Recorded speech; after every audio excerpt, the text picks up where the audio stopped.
Video को like करें, हमारे चैनल को सब्सक्राइब करें, पास वाली बेल आइकन को दबा दें ताकि हमारी आने वाली हर न्यू वीडियो की नोटिफिकेशन आपको मिलती रहे। ये नादानी न करें, इस तरीके से कम फहमी की बुनियाद पर अपने मुर्दों को जाते हुए अजियत का सबब न बने। तो सूरह यासीन की तिलावत भी हो, इत्मीनान से हो, बस उतना सुन सके, लेकिन उसको तकलीफ नहीं होना चाहिए। अब रिश्तेदारों की मोहब्बत भी अजीब और मोहब्बत है। बेचारा इतनी मुश्किल में खुद है और वहां बेटियां चिल्ला चिल्ला के रो रही, उसको अपनी पड़ी है, बहुएं वहां जबरदस्ती चिल्ला चिल्ला के रो रहे, बेटे जबरदस्ती वहां चिल्ला चिल्ला के रो रहे। अभी थोड़ी देर पहले तक के बोल रहे थे कि बुढ़ा मरता भी नहीं, कब खांसता रहता रात भर, बीमारियों का शिकवा करते रहते थे, और अब जब सकरात की वो तकलीफ में है तो सबको मोहब्बत छूट गई है।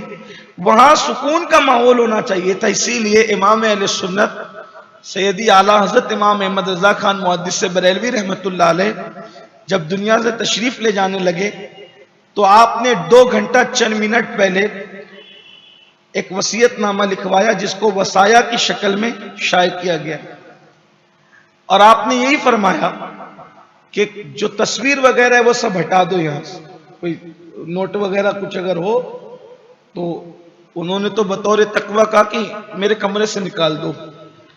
फिर फरमाया कि जब मुझ पे सकरात की कैफियत तारी हो तो एकदम बर्फ की तरह ठंडा पानी मुझे पिलाया जाए, एकदम ठंडा पानी। और फरमाया कि मुस्तफ़ा रजा यानी उनके छोटे शहजादे हमारे दादा मुर्शिद हुजूर मुफ्ती आजम से फरमाया कि सूरह यासीन और सूरह राअत की तिलावत कर।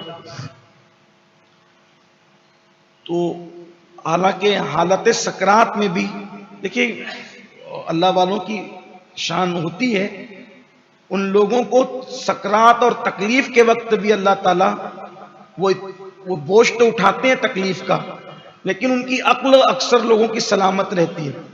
हुजूर मुफ्ती आजमीन बाप दुनिया से जा रहे हैं, तिलावत कर रहे हैं, तो उस घबराहट में वो तिलावत करते हुए कभी आगे पीछे हो जाते हैं। तो इमाम अहले सुन्नत वो तकलीफ में होते हुए भी उनको कुरान मुकद्दस के हवाले से लुकमा देते का ये सही पढ़ो, इस तरह हो। यानी जिनका ताल्लुक बिल्लाह और ताल्लुक बिर रसूल मजबूत होता है, उस तकलीफ में भी फिर उनकी ये शान होती है।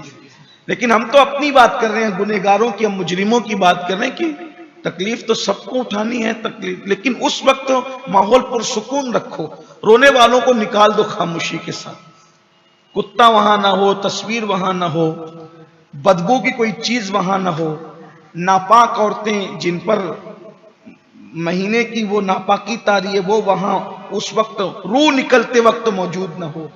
इसी तरीके से कोई जुनबी जिस पर नापाकी हो, जनाबत की हालत, वो वहां मौजूद ना हो। माहौल बड़ा नेक और जब वो पारसाई का हो, बड़ा पुरसुकून हो, इसलिए कि अब वहां आ वो लोग रहे हैं जो हमेशा नहीं आते। एक तो आना किसने? हजरत इजराइल ने। इजराइल कोई मामूली जात नहीं है, फरिश्तों में रुसुल मलाइका में उनका शुमार होता है, वो 4 बड़े फरिश्तों में आना इजराइल ने। मैं तो ये भी कहता हूं कि मैयत वाले घर में भी रौनक होती है मोमिन के यहां, क्योंकि आ कौन रहा है? इजराइल आ रहे हैं, और वो भी 70,000 फरिश्तों के साथ। अगर मोमिन जा रहा है और वो एक कतार लगा करके खड़े होते, और इतना खूबसूरत उसकी रूह के लिए जन्नत का कफन होता है, और वो आते हैं और फिर रूह निकालते हैं। अब आपने सुना होगा कि हदीस पाक में आता है कि मोमिन की रूह ऐसे निकलती है जैसे आटे से बाल निकल जाता है, ऐसे रूह निकलती है। तो ये सारी तकलीफ रूह के निकलने से पहले की है। ये सारी तकलीफ जिसका मैंने जिक्र किया, ये रूह के निकलने से पहले की है, लेकिन रूहे मोमिन निकलती है तो फिर उसी तरह निकलती जिसका तस्करा किया गया, और उसको बड़ी जल्दी होती है निकलने की।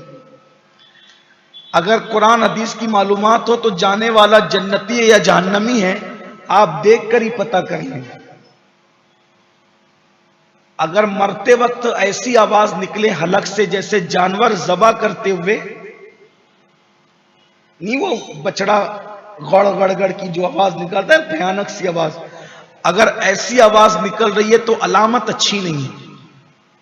یعنی معاذ اللہ یہ نہیں کہتا کہ وہ جہنمی ہے، لیکن یہ کہتا ہوں احتیاط سے، علامت اچھی نہیں ہے. اس کے لیے کثرت سے مغفرت کی دعا کرنا